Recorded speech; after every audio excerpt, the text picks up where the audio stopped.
Hello everyone, welcome back to my channel. Greetings to you. I hope you are doing well.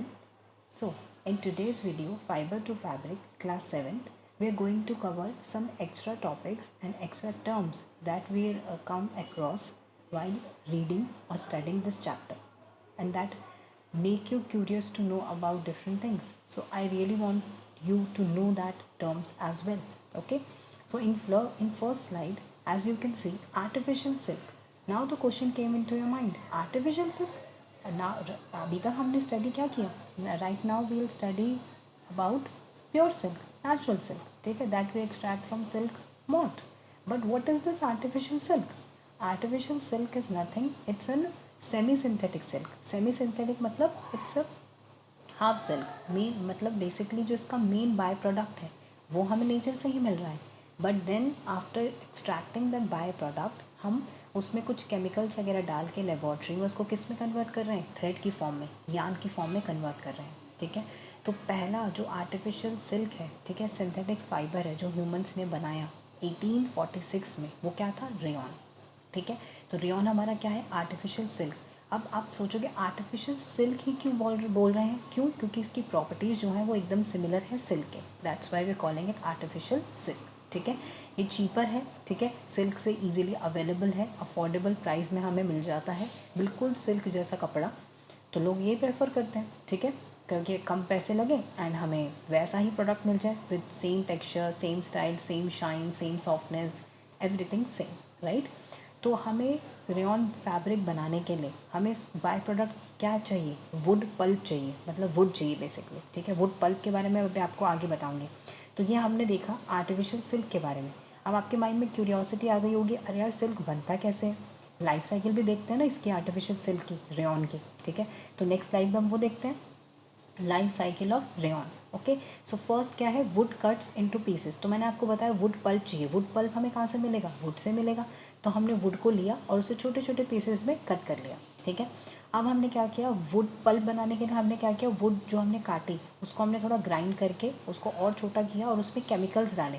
तो chemical डालने की वजह से उसको प्रोसेस किया, उससे वो जो वुड थी वो किस में कन्वर्ट हो गई? पल्प में कन्वर्ट हो गई, वुड पल्प में. पल्प आपने देखा, पल्प हम किसको बोलते हैं? जैसे आपने मिनट मेड पल्पी ऑरेंज पिया होगा, उसके अंदर ऑरेंज जूस के साथ साथ जो ऑरेंज के छोटे छोटे ऐसे फाइबर्स होते हैं, छोटे छोटे, उसके पल्प भी होते हैं. ठीक है, वो जो पल्प है उसी को ऐसे मतलब सेम वे में ही ये क्या है? वुड का पल्प है. ठीक है, वो जो फ्रूट का पल्प होता है ये किसका पल्प है? वुड का पल्प है. ठीक है, कैसे बना है? केमिकल्स की हेल्प से बना दिया. उसके बाद जब इसको ड्राई करते हैं, इसको और फर्दर प्रोसेस करते हैं, तो ये किस में कन्वर्ट हो जाता है? रेयॉन फैब्रिक में. ठीक है, छोटे छोटे फैब्रिक्स बन गए. अब आपको पता है ये रॉ फैब्रिक है. रॉ फैब्रिक को हम थ्रेड में किस में कैसे कन्वर्ट करेंगे? With the help of twisting process, हमने प्रीवियस क्लास में पढ़ी थी. ठीक है, तो अब हमने रेयॉन जो रॉ फैब्रिक है उसको थ्रेड में कन्वर्ट कर दिया, वीव कर दिया, और फिर उससे वीविंग करके हमने क्या बना लिया? फैब्रिक्स बना लिए. ठीक है, तो ये हमारी हो गई लाइफ साइकिल ऑफ रेयॉन. अब हम आगे देखते हैं, हमारा एक टॉपिक और है डिस्कवरी ऑफ सिल्क. तो डिस्कवरी ऑफ सिल्क के बारे में भी हमें बताया हुआ है कि सिल्क कहाँ पर डिस्कवर हुआ सबसे पहले और कैसे डिस्कवर हुआ, क्योंकि चांस डिस्कवरी थी. ठीक है, तो सिल्क सबसे पहले तो मैं आपको ये बता दूं कि सिल्क कहाँ डिस्कवर हुआ था? चाइना में. ठीक है, चाइना में डिस्कवर हुआ था. चाइना ने बहुत साल तक इसको हिडन भी रखा कि हमारे पास सिल्क है. ठीक है, वर्ल्ड को नहीं बताया, पर जब ट्रैवलिंग वगैरह स्टार्ट हुई, ग्लोबलाइजेशन हुआ, तो सबको पता चलने लग गया कि अच्छा सिल्क जैसा फाइबर भी कुछ होता है और ऐसे ऐसे बनता है. ठीक है, तो कैसे हुआ ये? तो वहाँ की जो प्रिंसेस थी, एम्प्रेस थी, उन्होंने साय लुंग चाय, उन्होंने अपने हस्बैंड को बोला, हुआन ताय को, कि मेरी जो मलबेरी की ट्रीज़ हैं, ठीक है, जो लीव्स हैं उसकी, वो ख़राब हो रही हैं. ठीक है, उनको कोई खा रहा है. ठीक है, तो उन्होंने बोला कि आई वॉन्ट यू, कि आप इसको पता लगाओ कि कौन खा रहा है, क्यों मेरी लीव्स ख़राब हो रही हैं. ठीक है, क्योंकि उन्हें अपने मलबेरी प्लांट्स बहुत अच्छे लगते थे. ठीक है, तो फिर उन्होंने भेजा अपने सिपाहियों को, मिनिस्टर्स को भेजा होगा. उन्होंने जाके चेक किया, उन्होंने देखा कि लार्वा है, वाइट कलर का लार्वा है. ठीक है, जो सारी जो लीव्स हैं उनको खा रहा है. ठीक है, उन्होंने आके बताया. फिर उन्होंने बोला अच्छा ठीक है. तो उन्होंने फिर आपस में बातें बातें करी, वो दोनों घूमने लग गए. ठीक है, चाय पीते पीते बात करने लगे कि इसका सॉल्यूशन क्या है, तो ऐसे घूमने लग गए. तो जो कुकून था, एक कोई कुकून जो फीमेल थी जो चाय पी रही थी, उनकी गरम गरम चाय में गिर गया.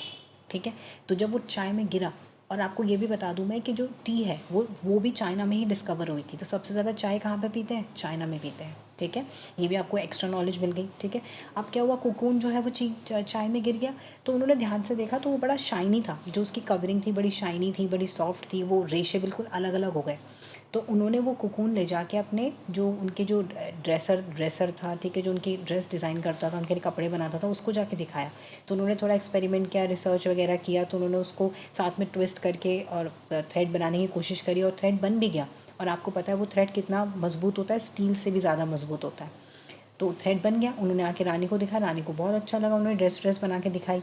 तो इस तरीके से सिल्क थ्रेड से, कोकून से सिल्क फाइबर बना, फाइबर से फिर हमें क्या मिल गया, फैब्रिक मिल गया। ठीक है, तो फिर जब ग्लोबलाइजेशन हुई, ठीक है, ट्रैवलिंग स्टार्ट हुई, तो उससे फिर क्या, फिर वर्ल्ड को भी पता लगने लगा। तो जिस रूट से अलग अलग कंट्रीज़ में सिल्क ट्रैवल हुआ, ठीक है, ट्रैवल होके अलग अलग कंट्रीज़ में गया, उसको अभी भी क्या बोलते हैं हम, सिल्क रूट बोलते हैं। आपको 6 पिक्चर में दिख रहा है, नीचे सिल्क रूट, नीचे इंडिया है, ठीक है, और जो रेड लाइन्स है वो क्या है, वो अलग अलग सिल्क रूट हैं। अलग अलग जगहों से ट्रैवल होता हुआ सिल्क अलग अलग कंट्रीज़ में पहुंचा, और सब वर्ल्ड में सबको पता चला कि सिल्क जैसा भी कोई फाइबर एग्जिस्ट करता है। ठीक है, तो ये तो हमने सारी ये सब डिस्कस कर लिया। अब कुछ क्वेश्चंस हैं जो बूझो और पहेली, जिनके आंसर जानना चाहते हैं, तो हम भी बड़े क्यूरियस हैं उनको बताने के लिए, क्योंकि हमने पूरा चैप्टर रीड कर लिया, तो हमें अब सबके आंसर पता है, तो हम ही उनको आंसर कर देते हैं। ठीक है, तो फर्स्ट क्वेश्चन क्या है, फर्स्ट क्वेश्चन उन्होंने पूछा, are cotton thread and silk thread spun and woven in the same manner.